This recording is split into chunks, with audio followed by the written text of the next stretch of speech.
Hello, everybody, and welcome back to the Motorsport Diaries, my motorsport podcast where we talk all things motorsport, but with a chaotic twist. I have a new setup. If you can't tell, that's an F1 photo wall. I'm still adding to it, but it's literally so cute. And then I have my lights. It's giving fall. I literally love it. Today's episode is going to be a great one. We're doing the slays and praise of the Austin Grand Prix. And boy, oh boy, when I tell you, we have so many slays and so many praise. More importantly, the praise, but you'll see when we get into it. Without further ado, let's get into the slays and praise of the Austin Grand Prix.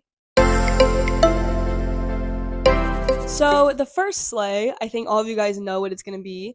We're giving it to Logan Sargent for getting his first ever point in F1. Now, a lot of people are like, is that really a sleigh? Is that something to be super happy about considering the circumstances? Because if you don't know, he finished 12th actually, but after the race, they disqualified Lewis and Charles. So our little American boy moved up to 10th, meaning he got his first ever F1 point. Did he technically earn it on his own merit?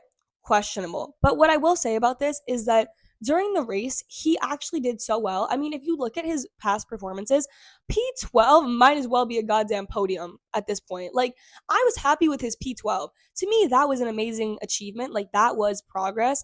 Considering he was only one place behind Alex, who was P11, that's a win in my books if I've ever seen one. But then to move up to P10 and get points, I think it is deserved. I mean, it's just two places. Yeah, so I think it's deserved, and I'm very happy for him with his points. And honestly, I think Williams slayed in general as a whole. I mean, also Alex getting into the points, so like double points for Williams has never happened yet. So I think that's honestly an incredible thing. It was an incredible thing to witness, and I think they did really well this weekend. Also, they were all so happy for Logan. They made like this montage video of all of the engineers and all of the people at Williams saying congrats to Logan on his first F1 points. It was literally so wholesome and cute. Honestly, I think Williams is quickly making its way up my ladder of favorite F1 teams. And I think as a team in general, like they are one of my favorites. I think that the team in general is so nice and caring. They really care about their drivers. And even the driver lineup, honestly, hot take, I think personality wise, they're really fucking funny. They're so great. I would honestly rank them top 5, top 4. They're really good. They're really charismatic. They kind of have like dry humor. If you haven't watched their like videos and the Williams videos that they do, like the PR videos, you should totally watch them. They're so funny. So I'm going to give Williams the first sleigh. Logan Sargent, American boy, first points in F1, super sleigh. Next sleigh on this list might be confusing, but hear me out. The next sleigh is the end to Red Bull dominance. And you're probably like, Joe, what do you mean? Red Bull is still dominating. Max is still winning every race. But let's talk about this. If you guys remember, in the beginning of the season, Max was winning by like 20-second margins. He was ahead of the pack by 20 seconds, 15 seconds for most of this season. And I think we've kind of seen McLaren, especially, kind of closing that gap. But it hasn't really closed too much up until, honestly, I would say this race where I was kind of like, holy crap, the gap is so small. And people were actually thinking there might be a possibility for someone else to win that's not Max. Like, maybe it could be because Max started P6, so he did have to make up some room, like, throughout the race. He had to make up places, so that could have fallen into that. That could have affected it. At the end, he was only ahead of Lewis by, 2 seconds? I don't know. And keep in mind, that's after Lewis fucked up his strategy and Lando messed up his strategy as well. So who would have known, like, who could have actually won that race? And I think we're slowly starting to see teams catching up to Red Bull. I think McLaren is the perfect example of a team that's kind of adjusting and getting up there. I mean, they've been so consistently getting podiums now and getting really good results. So that's a sleigh for McLaren, honestly. I would give McLaren a sleigh. And I think even Mercedes, you see Lewis Hamilton. I wish I could say the same about George, but it hurts. But you see Lewis Hamilton in the past couple of races, he's making up positions. He's getting there. And I think we're slowly but surely going to see this new challenge to Red Bull, and I'm honestly so excited about it. And honestly, this makes me really hopeful for next year. I genuinely think 2024 is, I don't know if I can say a title fight, but I will say I don't think we're going to see Max winning every single race next year. And I think the McLaren upgrades this year really show that they are starting to get themselves into the game more and they're really pushing. And I'm really happy about it. I hope that we see an end to the Red Bull dominance because it's getting rough out here. The next sleigh of the Austin Grand Prix is going to Lance Stroll, an underrated sleigh. I think nobody is acknowledging his P7 that he got yesterday. He got points. That's literally great in my books. The thing is, I when I saw that he got P7, I was like, you know what? What is he in the championship? I want to know. So I looked, and he's 11th. And at first, I was like, wow, that's a lot better than I thought. Like, why is that kind of not that bad? But then I really thought about it, and what? Fernando is like fourth. What is Fernando? I think he's fourth. And if you really think about how Fernando did, I think we sometimes forget how good Fernando was doing in the first half of the season. I totally forgot that Fernando got 7 podiums this season. And I think when you look at something like that, and then you look at Lance, it's kind of like, ooh, And then you look at the championship. Yeah, Lance is 11th, but the only person below him who's kind of shouldn't be there is Esty, who is P12, and then everybody else is pretty much like the bottom barrel of the grid, like the Haas's, the Williams, the AlphaTauris. So then it's kind of like, if you were in a top performing car, you were in a car that got 7 podiums this season, and you're 11th in the championship. That's that's a little bit questionable. I think that's enough to kind of make you stop and think, should you really be in that car? But we all know he's not going anywhere because his dad is not gonna let that happen. So in that sense, even though it's a sleigh that Lance got P7 and into the points, I'm giving him a pray because he needs to step it up. He needs to keep doing this if he wants anything in the future. This is getting embarrassing, I think. The next sleigh is going to Yuki for P8 because that is so good. I think I read somewhere that that was the top finish that he's had this season. That's a sleigh in my books. I'm super happy for him. And honestly, it made me kind of second guess and kind of think like Yuki got P8. Yuki has kind of been consistently getting around the P12 to P10 region, I would say, the last couple of races.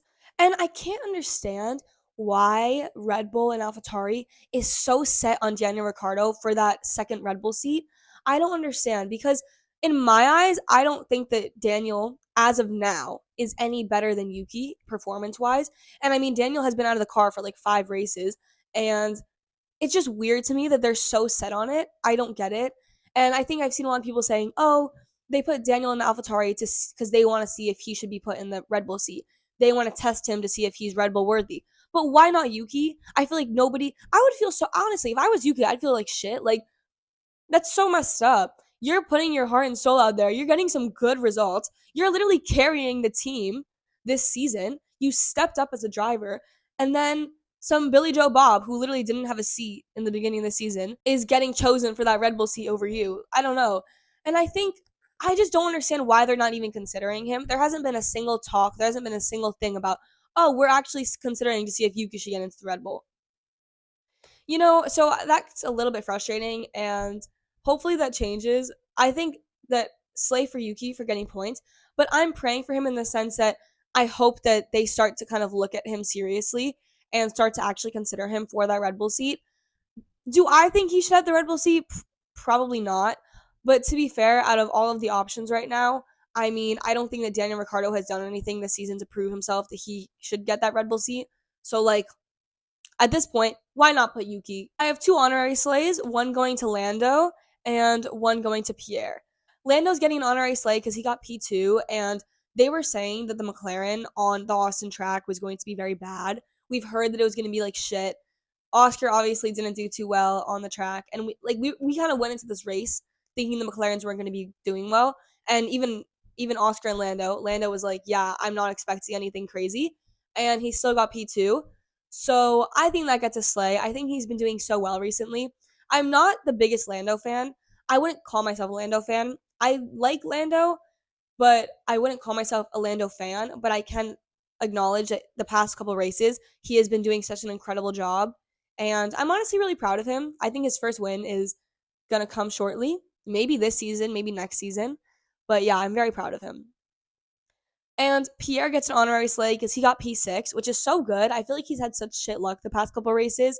I mean, he's had like so many DNFs already this season. So yeah, I'm happy he got P6. Points for Alpine, points for Pierre, sleigh.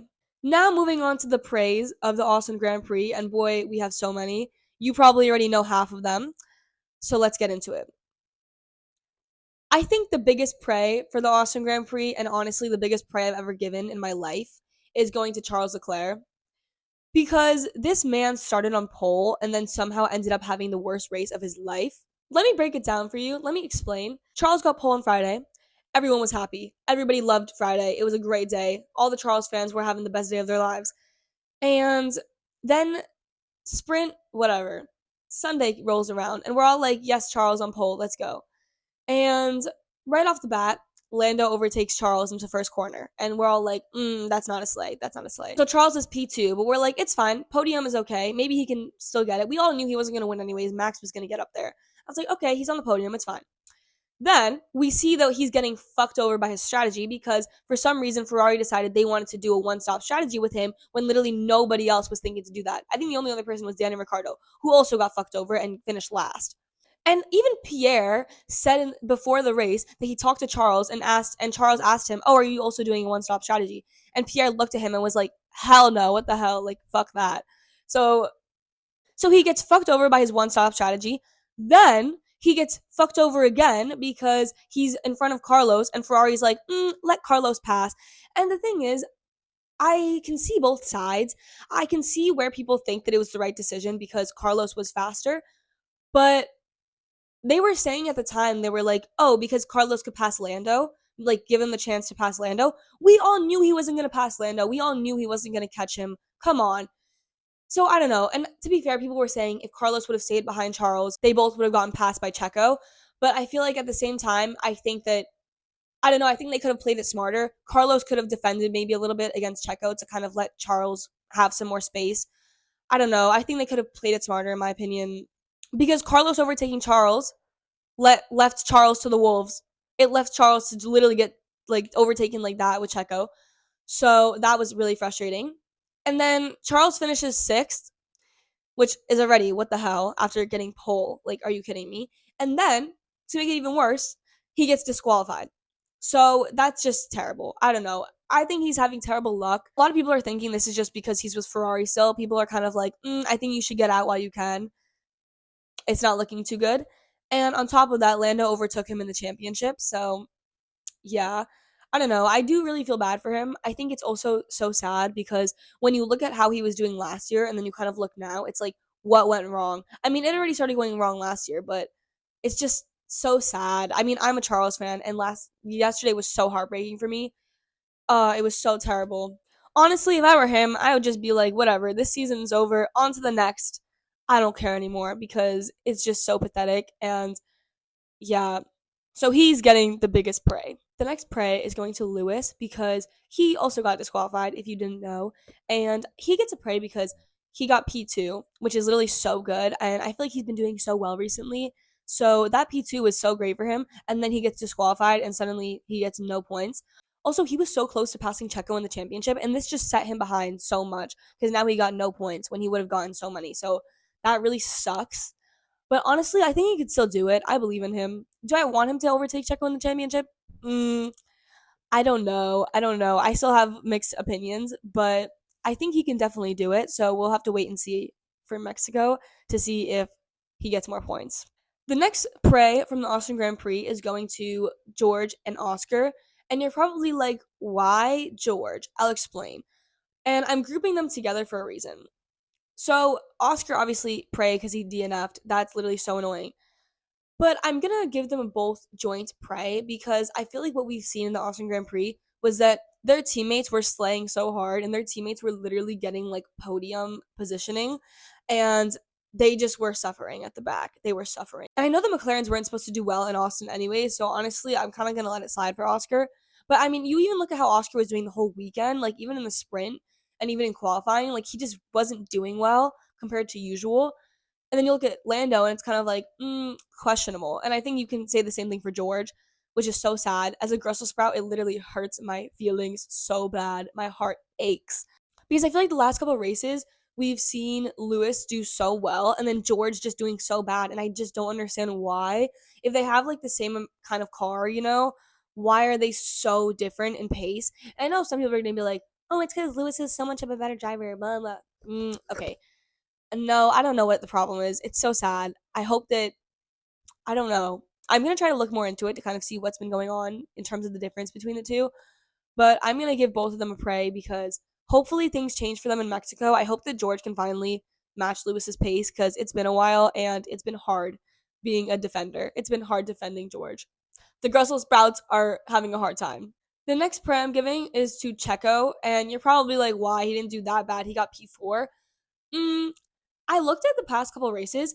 He's only gotten one podium in the past 5 races. To me, I'm kind of like, you're literally in the best car on the grid by a mile, like by such a big amount. And you've only gotten one podium in the past 5 races. You've crashed how many times? You're literally playing bumper cars at this point.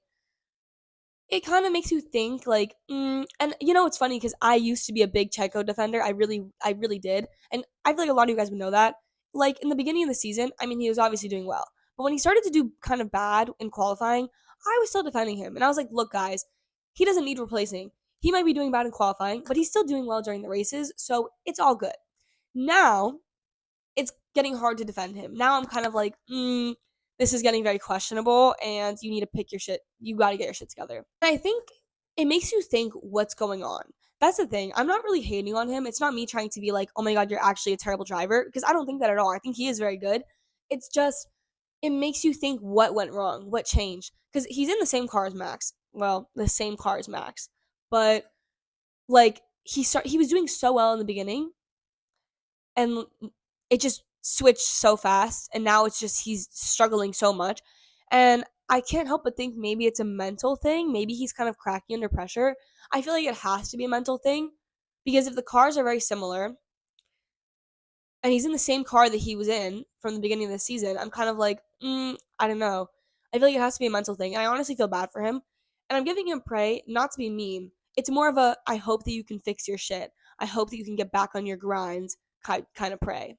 And the last prey of the Austin Grand Prix is going to the Coda fans because they were terrible. They were outrageous. And I know a lot of people are saying, oh, it's always the American fans. The American fans are so annoying. But I want to clear the Americans' name. Do I love American fans? Not really. I think that we are kind of annoying sometimes, but I don't think it's just us. I know that the booing and stuff was outrageous, but like they did that in Monza, they did it in Austria, I think.